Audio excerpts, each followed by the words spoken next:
So glad everyone's here.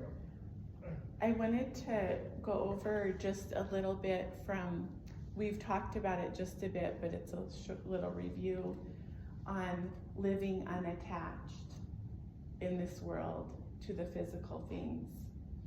And in Hebrew, there is actually no word, no true verb for to have. And so, in the Bible, you'll see it translated as mine, theirs, my, but actually there's no real translation for those words. And it's because everything is to us. So everything is from God to us. And so it's just entrusted to us, borrowed to us from God.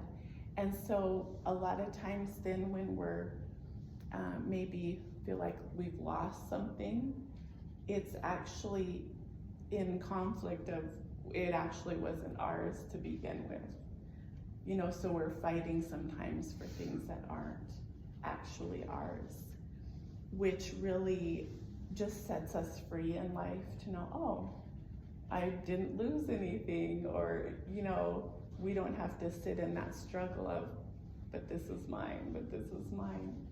So we can live in a place of open-handed, the Lord gives, and then there's times when things are taken away, and we just know it wasn't ours to begin with. And it allows us to live freer in life. We don't even have to receive, as far as mine, the thought of mine, problems, worries, those things, they can stay there, they're in our lives, but we don't have to receive them as, oh, this is my problem. We can live with, okay, God, I see this going on here. It doesn't change who I am. How are we walking through this? And so it allows a freedom in Christ when we are living without holding on, grasping things, but an open hand. So I thought that was really good. It was from Jonathan Cahn's Book of Mysteries devotional, is where I had read that a while back and wanted to share that. So let go of possessions, let go of your life and possess God. He's the only true possession. And then we live just following him, walking with him through this life.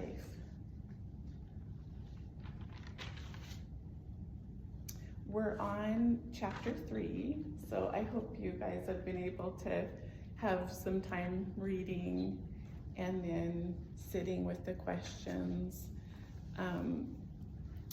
It'll help you walk through, things in your life, just being able to sit with God on different things. And this one chapter in particular is called Can I Trust You? And I share in there about when we were first married. I, as a young wife, you think you're marrying the knight in shining armor, which he is. But you have these dreams of how it's going to go, and you think, oh, how could anything go wrong? Well, the first thing that I found out that I didn't know was that, okay, so I was picture me sitting at work. I worked at a birth announcement company. I would take orders and write down all the names and information of these babies. And we didn't have cell phones, so on the work phone, this insurance guy calls me.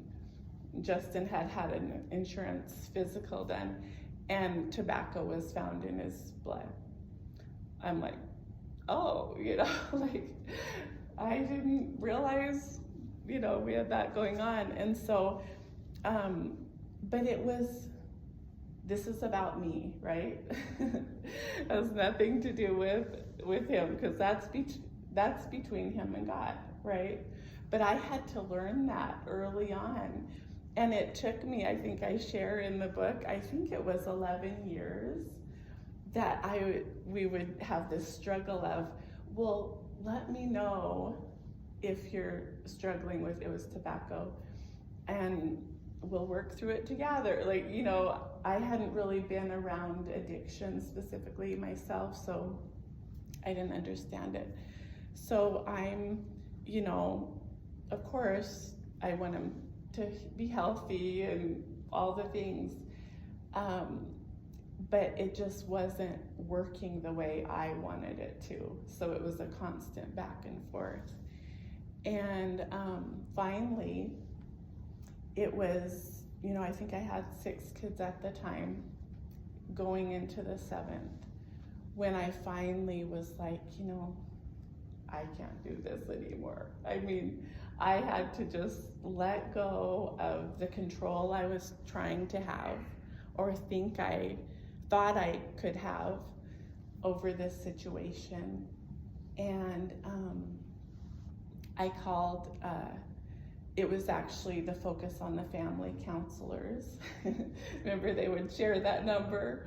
I'm like, I went back in my bedroom, I made the phone call, and I can't remember what this man said to me, but it was like, you get to decide what you're gonna do with this. Like, I mean, I realized when I got off the phone, this was about me deciding to let go of trying to fix my husband, right? And I got to trust God and let it be between him and God, and not about me at all. And that was one of the things God said to me was, you will have to trust me with him. It didn't have anything about me trusting my husband, because there had been a little bit of the lack of trust of finding that out, that I didn't know beforehand. And then when he didn't quit when I thought he was going to, then it was like, can I even trust you here? But God was like, no, you really can't fully trust any person, because we're human. We all will fail each other, or others at some point. Just because we can't, we aren't perfect. We disappoint and do things, miscommunicate, whatever it is. But God said, you can trust me with people and with the things in your life. And so I have a few verses here that I want to share, because as I was going through, there's no place in the Word that he tells us to trust man. It's always about trusting him. So we'll start with Psalm 56, 3 and 4.